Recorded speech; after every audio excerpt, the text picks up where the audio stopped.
여러분, 이 그림 하나 때문에 한 사람이 죽음을 결심했다면 믿으시겠습니까? 프랑스 화가 폴 고갱은 빈센트 반 고흐와 함께 인상주의를 대표하는 유명한 화가입니다. 고흐와 고갱 두 사람은 친구이자 때로는 갈등하기도 한 복잡한 애증의 관계에 놓여 있었습니다. 두 사람은 서로를 이해했지만 끝내 함께할 수 없었던 관계였습니다. 그런 고갱이 인생의 마지막에서 남긴 그림, 우리는 어디서 와서 어디로 가는가? 이건 단순한 그림이 아닙니다. 그의 삶과 내면을 이해하는 데 중요한 작품입니다. 한 인간이 절망 끝에서 던진 마지막 질문이기도 합니다. 이 그림을 제대로 이해하기 위해선 고갱의 삶을 조금 알아야 합니다. 프랑스 출신 화가 고갱은 자신에게 그림의 천재적 재능이 있다고 믿고 안정적인 직장을 떠나 화가로 전업했습니다. 그러나 현실은 그의 기대와 달랐습니다. 고갱은 생전에 화가로서 큰 성공을 거두지 못했고 그로 인해 가족과도 멀어졌습니다. 말년에는 건강마저 악화되고 가난과 외로움 속에서 살았습니다. 그러던 1897년 고갱은 충격적인 소식을 듣습니다. 20살 딸이 폐렴으로 죽었습니다. 이미 무너져 있던 그의 인생은 이 사건으로 완전히 무너져 내립니다. 이미 우울했던 그는 딸의 죽음을 겪고 자신도 세상을 떠나고 싶은 충동을 느낍니다. 그는 생각합니다. 하지만 그 순간 그는 자신의 인생을 담은 유언 같은 작품을 남기고자 했습니다. 죽기 전에 내 인생을 한 장에 남기자. 그렇게 탄생한 그림이 바로 이것입니다. 그림의 제목을 보십시오. 우리는 어디서 왔는가? 우리는 무엇인가? 우리는 어디로 가는가? 여기서 중요한 건 이 질문입니다. 우리는 누구인가? 가 아닙니다. 우리는 무엇인가? 입니다. 이는 굉장히 염세적인 질문입니다. 나는 무엇인가? 알 수 없는 태어남과 떠남 사이에서 나는 무엇이라 할 수 있는가? 라는 깊은 물음을 던지고 있는 것이죠. 그림을 보면 더 충격적입니다. 오른쪽 검은 개 한 마리. 이 개는 고갱 자신입니다. 아무것도 하지 못한 채 그저 바라보는 존재. 그 옆에는 태어난 지 얼마 안 된 아이가 있습니다. 그런데 이상합니다. 주변의 어른들이 아무도 아이를 보지 않습니다. 태어났지만 사랑받지 못하는 존재. 이게 인생의 시작입니다. 가운데를 보십시오. 한 남자가 사과를 따고 있습니다. 왜 하필 사과일까요? 욕망입니다. 인간은 태어나서 끝없이 욕망을 붙잡고 살아갑니다. 더 가지려고, 더 높아지려고 끝없이. 그 뒤에는 검은 옷을 입은 여인이 서 있습니다. 죽음입니다. 그리고 그 여인은 고갱의 죽은 딸을 상징합니다. 삶 한가운데 죽음이 이미 서 있습니다. 왼쪽 끝을 보십시오. 이제 죽음을 앞둔 노파가 앉아 있습니다. 그 옆에는 젊은 여인이 있습니다. 노파의 눈빛을 보십시오. 질투입니다. 살고 싶은 욕망입니다. 하지만 잔인한 사실 하나. 그 젊은 여인도 곧 저 자리에 앉게 됩니다. 이 그림은 말합니다. 인생은 아름다운 이야기가 아니라 태어나서 욕망 속에 살다가 결국 죽음으로 가는 이야기라고. 이렇게 그림 전체는 탄생에서 삶, 그리고 죽음까지 인간의 전 과정을 담고 있습니다. 고갱의 삶은 고통과 모순으로 가득했습니다. 문명사회에 대한 염증으로 타히티 섬으로 떠났지만 그곳에서도 완전히 안착하지 못했습니다. 늦게 시작한 화가의 길 역시 세상에서 인정받지 못했습니다. 결국 그는 50대 중반 심장질환으로 생을 마감합니다. 그의 눈에 비친 인생은 결코 명확하지 않았습니다. 오히려 모순적이고 혼란스럽고 어딘가 끈적하게 얽혀있는 삶이었습니다. 하지만 그 속에서도 고갱은 삶과 그림을 통해 분명한 질문 하나를 우리에게 던집니다. 그래서 나는 무엇인가? 여러분은 이 질문에 답할 수 있어야 합니다. 우리는 어디서 왔고 어디로 가고 있는지 알고 있습니까? 아니면 그냥 흘러가고 있는 것 아닙니까? 이 그림과 고갱의 삶은 우리에게 중요한 사실 하나를 일깨워줍니다. 인생은 단순히 성공이나 성취로 정의할 수 있는 것이 아니라는 것입니다. 인생은 결국 떠남에서 떠남으로 이어지는 시간입니다.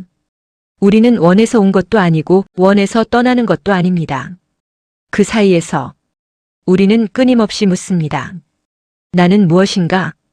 어쩌면 이 질문을 외면하는 순간 우리는 이미 삶을 놓치고 있는지도 모릅니다. 당신은 지금 어디로 가고 있습니까?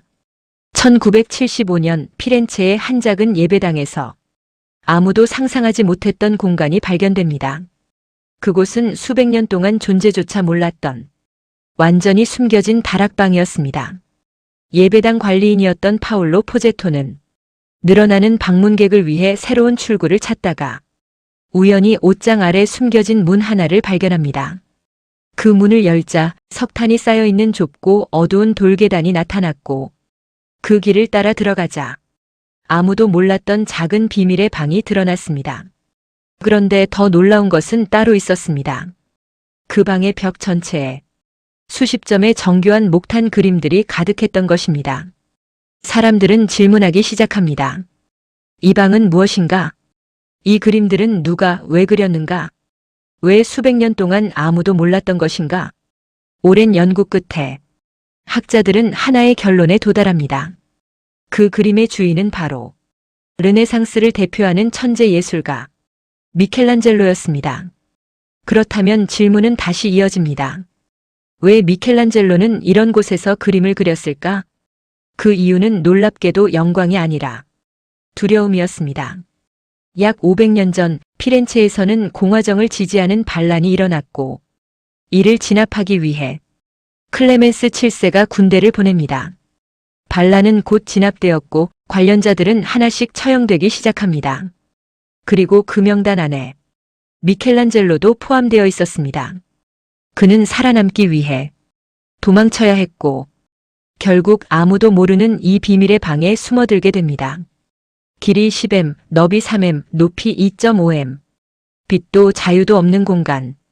그곳은 예술가에게 작업실이 아니라 사실상 감옥이었습니다. 그런데 놀랍게도 그는 그곳에서 절망하지 않았습니다. 그 좁고 답답한 공간에서 자신의 모든 예술혼을 쏟아내며 벽에 그림을 남기기 시작합니다. 세상과 단절된 그 자리에서 그는 여전히 창조하고 있었던 것입니다. 이 비밀의 방은 수백 년 동안 숨겨져 있다가 2023년이 되어서야 비로소 제한적으로 세상에 공개됩니다. 인생은 항상 빛나는 무대 위에서만 펼쳐지지 않습니다. 때로는 아무도 모르는 곳에서 숨어 지내야 하는 순간이 찾아옵니다. 마치 미켈란젤로처럼 당대 최고의 예술가도 비밀의 방 같은 시간을 지나갔다면 우리 인생에도 그런 시간은 반드시 존재합니다. 진짜 위대한 사람은 밝은 곳이 아니라 아무도 보지 않는 비밀의 방에서 만들어집니다. 한 가지 질문으로 오늘 이야기를 시작해 보겠습니다. 한 사람이 얼마나 많은 사람의 인생을 바꿀 수 있을까요? 우리는 보통 세상을 바꾸는 사람은 따로 있다고 생각합니다.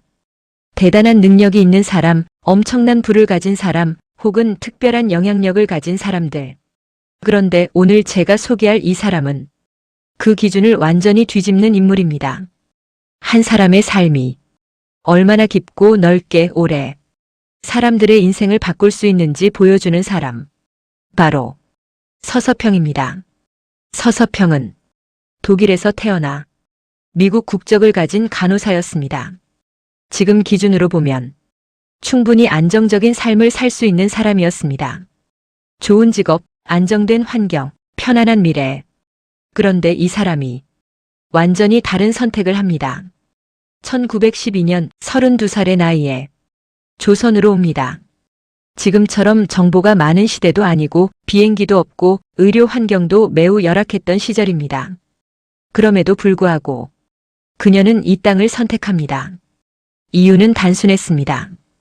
필요한 곳이기 때문입니다. 그런데 더 놀라운 선택이 이어집니다. 서울이 아니라 광주로 가겠습니다. 당시 서울에는 이미 많은 선교사들이 있었습니다. 그래서 그녀는 더 어렵고 더 외롭고 더 도움이 필요한 곳을 선택합니다. 우리는 보통 어디가 더 좋은가? 를 묻습니다. 그런데 이 사람은 어디가 더 필요한가? 를 물었습니다. 서서평은 단순히 누군가를 도와주는 사람이 아니었습니다. 그녀는 그 사람들과 같이 사는 사람이었습니다. 서양인이었지만 한복을 입고 검정 고무신을 신고 된장국을 먹으며 살았습니다. 이건 단순한 적응이 아닙니다. 나는 이 사람들과 같은 삶을 살겠다는 선택입니다. 우리는 흔히 도움을 위해서 아래로 내려주는 것이라고 생각합니다. 하지만 그녀는 그 생각을 완전히 바꿉니다. 같이 살아주는 것이 진짜 도움이다. 그리고 그 삶은 곧 행동으로 이어집니다. 버려진 아이들, 나병 환자의 자녀들, 갈 곳 없는 여성들. 그들을 그냥 돕는 것이 아니라 자기 집으로 데려옵니다. 한두 명이 아닙니다. 수십 명입니다. 이건 결심만으로 되는 일이 아닙니다. 삶 전체가 바뀌지 않으면 불가능한 일입니다. 이렇게 살면 어떤 일이 벌어질까요? 당연히 자기 몫이 사라집니다. 선교비가 있었지만 그것마저 나눠줍니다. 결국 그녀는 가장 가난한 사람들이 먹던 음식을 같이 먹으며 살아갑니다. 그리고 22년이 흐릅니다. 그 결과는 너무나 안타깝습니다. 폐렴 그리고 영양실조. 서서평은 54세의 나이로 그렇게 생을 마감합니다. 이 대목에서 우리는 조금 불편한 질문을 하게 됩니다. 왜 이렇게까지 살아야 했을까? 하지만 중요한 것은 이 삶이 누군가에 의해 강요된 것이 아니라 그녀 스스로 선택한 길이었다는 점입니다. 여기까지 들으면 이렇게 생각할 수 있습니다. 원래부터 대단한 사람이었겠지. 하지만 전혀 그렇지 않습니다. 서서평의 출발은 너무나 아픈 이야기입니다. 미혼모의 딸로 태어나 아버지는 알 수 없었고 어머니마저 떠나버립니다. 그리고 외할머니의 손에 길러졌습니다. 어린 시절은 버려짐의 연속이었습니다. 그리고 9살 어린 나이에 외할머니가 돌아가시자 혼자 미국으로 건너가 어머니를 찾아갑니다. 상상하기 어려운 이야기입니다. 그런데 겨우 만난 어머니에게서 다시 거절당합니다. 이 정도면 삶을 원망해도 이상하지 않습니다. 하지만 그녀는 완전히 다른 선택을 합니다. 상처를 붙잡고 사는 삶이 아니라 그 상처를 통해 다른 사람을 살리는 삶을 선택했던 것입니다. 그리고 간호사가 되고 조선의 선교사로 들어와 가난한 이들과 함께하며 일생을 바쳤습니다. 그리고 그렇게 그녀가 세상을 떠났을 때 놀라운 장면이 펼쳐졌습니다. 그녀가 돌보던 13명의 딸들, 수백 명의 거지와 병자들이 모여 목 놓아 울었습니다. 어머니, 불러가며 이 장례식은 광주 최초의 사회장으로 치러졌습니다. 이건 단순한 존경이 아닙니다. 진짜 가족이었기 때문에 가능한 반응입니다. 그리고 그녀는 마지막까지 내어줍니다. 자신의 시신을 의학 연구용으로 기증합니다. 삶의 마지막 순간까지 누군가를 위해 쓰이는 선택을 한 것입니다. 이 이야기를 듣고 나면 우리는 자연스럽게 한 질문 앞에 서게 됩니다. 나는 어떤 방식으로 살고 있는가? 우리는 보통 더 가지려고 합니다. 더 안전해지려고 합니다. 더 인정받으려고 합니다. 하지만 서서평은 정반대로 살았습니다. 더 필요한 곳으로 가고, 더 나누고, 더 낮아지는 살. 이건 단순히 착한 이야기가 아니라 삶의 방향에 대한 이야기입니다. 그렇다고 해서 모든 사람이 이렇게 살아야 한다는 뜻은 아닙니다. 그건 현실적으로 어렵습니다. 하지만 한 가지는 분명합니다. 한 사람은 한 사람을 바꿀 수 있다. 그리고 그 한 사람이 모이면 세상이 바뀝니다. 누군가의 이야기를 끝까지 들어주는 것, 한 사람을 포기하지 않는 것, 조금 더 따뜻하게 대하는 것. 이 작은 선택 하나가 누군가에게는 인생 전체가 될 수 있습니다. 서서평은 많이 가진 사람이 아니었습니다. 오히려 많이 비운 사람이었습니다. 그런데 아이러니하게도 그 비움 때문에 수많은 사람의 인생이 채워졌습니다. 여러분의 삶도 마찬가지입니다. 얼마나 가지느냐보다 어디에 쓰느냐가 결국 인생을 결정합니다. 오늘 하루 아주 작은 선택 하나로도 좋습니다. 누군가에게 따뜻한 한 사람이 되어 보시기 바랍니다. 그 순간 여러분도 이미 누군가의 인생을 바꾸고 있는 사람입니다. 성장의 시작은 인정입니다. 올림픽 종목 중에 우리가 가장 보기 어려운 경기 중 하나가 있습니다. 바로 펜싱입니다.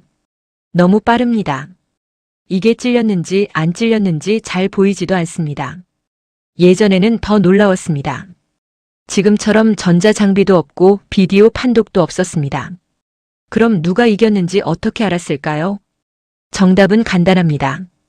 찔린 사람이 직접 말했습니다. 프랑스어로 이렇게 외쳤습니다. 투셰네가 찔렸다. 이 한마디면 끝입니다. 상대에게 점수를 주는 것이죠.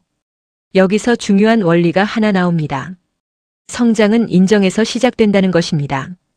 찔린 사람이 아니야, 안 맞았어. 이렇게 우기면 어떻게 될까요? 그 순간 그 사람의 실력은 멈춥니다. 왜냐하면 자신의 약점을 인정하지 않기 때문입니다. 우리는 인생에서 이렇게 말하기 어렵습니다. 내가 틀렸습니다. 내가 부족합니다. 내가 실수했습니다. 하지만 놀랍게도 이 말을 할 수 있는 사람이 가장 빠르게 성장합니다. 펜싱의 세계에서는 투셰라고 말하는 사람이 지는 사람이 아니라 성장하는 사람입니다. 인생도 같습니다. 오늘 한번 이 한마디를 해보십시오. 투세 내가 부족합니다. 그 순간부터 당신의 실력은 올라가기 시작합니다. 한적한 시골 마을, 평범한 막국수 가게 하나가 있습니다. 겉으로 보면 전혀 특별할 것이 없습니다. 좋은 위치도 아니고 화려한 건물도 아닙니다. 그런데 놀라운 일이 벌어졌습니다. 이 가게는 막국수 한 그릇을 먹기 위해 기본 2시간을 기다려야 하는 곳이 되었고 연 매출 30억 원을 기록하며 전국에서 사람들이 찾아오는 대박집이 되었습니다. 상식적으로는 이해가 되지 않는 구조입니다. 시골인데 접근성도 떨어지는데 왜 사람들은 이곳까지 찾아올까요? 답은 의외로 단순합니다. 이 가게는 사람을 고객으로 대하지 않았습니다. 그저 한 끼를 맡긴 한 사람으로 대했습니다. 화려한 서비스도 없고 형식적인 친절도 없습니다. 대신 진짜 마음이 있었습니다. 사람 대 사람으로 다가가는 그 진정성이 있었기 때문에 손님들은 단순히 밥을 먹는 것이 아니라 무언가를 느끼고 돌아가게 됩니다. 그리고 더 중요한 것이 있습니다. 이 가게는 본질에 집중했습니다. 식당의 본질은 결국 하나입니다. 맛입니다. 위치가 좋아도 인테리어가 아무리 화려해도 마케팅이 뛰어나도 맛이 없으면 그 식당은 오래 갈 수 없습니다. 그래서 이 사장님은 끊임없이 고민했습니다. 어떻게 하면 더 맛있게 만들 수 있을까? 직접 만들고 실패하고 다시 만들고 또다시 연구하고 그 과정을 반복하면서 다른 곳에서는 절대 맛볼 수 없는 한 그릇을 완성해냈습니다. 그리고 그 위에 진정성 있는 태도가 더해졌을 때 이 작은 시골 가게는 사람들이 몰려드는 장소가 되었습니다. 이 이야기는 단순히 식당 이야기로 끝나지 않습니다. 우리의 인생과 너무 닮아 있습니다. 소금이 짠맛을 잃으면 그 소금은 더 이상 쓸모가 없습니다. 식당이 맛을 잃으면 사람들은 떠납니다. 사람도 마찬가지입니다. 본질을 잃어버리면 존재의 의미가 흐려집니다. 아무리 겉모습이 화려해도 아무리 포장이 잘 되어 있어도 본질이 무너지면 결국 오래가지 못합니다. 그래서 우리는 스스로에게 물어야 합니다. 나는 지금 무엇을 키우고 있는가? 겉으로 보이는 포장인가? 아니면 보이지 않지만 가장 중요한 본질인가? 사람들은 화려함 때문에 찾아올 수는 있습니다. 하지만 다시 오게 만드는 것은 언제나 진짜입니다. 본질이 살아있으면 외진 곳에서도 사람들이 몰려듭니다. 하지만 본질이 죽어있으면 가장 중심에 있어도 결국 무너지게 됩니다. 그래서 이 질문을 드리고 싶습니다. 지금 당신의 삶은 포장을 키우고 있습니까? 아니면 본질을 키우고 있습니까? 오늘 소개할 이야기는 서로를 향한 진정한 사랑이 무엇인지 보여주는 한 부부의 이야기입니다. 미국의 한 작은 마을, 마이클과 수전은 평생을 함께한 부부였다. 서로를 향한 애정은 깊었고 서로의 곁에 있으면 세상의 모든 걱정이 사라지는 것 같았다. 몇 년 전 수전의 시력이 급격히 나빠지기 시작했다. 처음에는 단순한 노안일 거라 생각했지만 결국 정밀 검사를 받은 후 수술을 받게 되었다. 하지만 안타깝게도 수술이 잘못되어 수전은 시력을 완전히 잃고 말았다. 수전이 실명하자 마이클은 온 힘을 다해 그녀를 지켰다. 매일 아침 손을 잡고 출근길까지 동행하고 버스를 탈 때도 함께 타서 직장에 도착할 때까지 옆에서 버팀목이 되어 주었다. 퇴근길 역시 마찬가지였다. 하루 종일 일하고 돌아온 마이클은 수전이 안전하게 집에 도착했는지 늘 걱정했다. 그러던 어느 날 마이클은 조심스레 말을 꺼냈다. 수전, 내일부턴 혼자 출근하도록 해요. 당신을 더 이상 매일 도울 수가 없겠소. 수전은 순간 당황했지만 예라고 대답했다. 그러나 속마음은 섭섭함과 배신감으로 가득 찼다. 마이클이 갑자기 곁을 떠나려 하는 듯한 말에 마음이 무너졌다. 하지만 마이클의 진심은 달랐다. 그는 수전이 스스로 서고 살아갈 힘을 길러주길 바랐다. 그날 이후 수전은 이를 악물고 혼자 버스를 타는 연습을 시작했다. 길에서 몇 번이나 넘어지고 벽이나 가로등에 부딪히기도 했지만 그녀는 포기하지 않았다. 때로는 눈물을 흘리며 혼자 두려움과 싸웠다.